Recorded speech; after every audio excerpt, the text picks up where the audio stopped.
Hanggang nitong huling linggo ng Enero doon sa Amerika, hindi pa rin natatapos ang kalbaryo ng mga air travelers.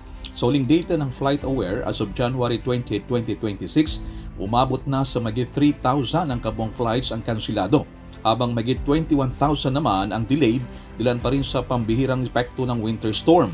Itinuturing ito na worst day para sa US aviation simula nung kasagsagan ng COVID-19 pandemic.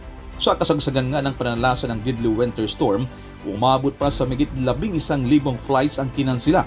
Ayon sa firm na Cirium, halos 45% ng lahat ng scheduled US departures ang naapektuhan, ang pinakamataas na cancellation rate na nakita sa loob ng 6 na taon.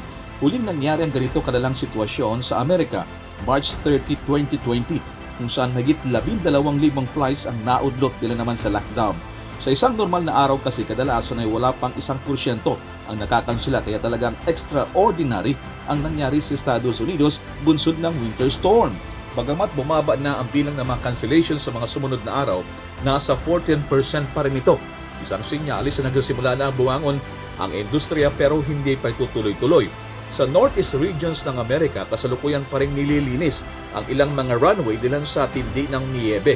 Unti-unti na rin nagbubukas ang mga airport pero hindi ito sabay-sabay.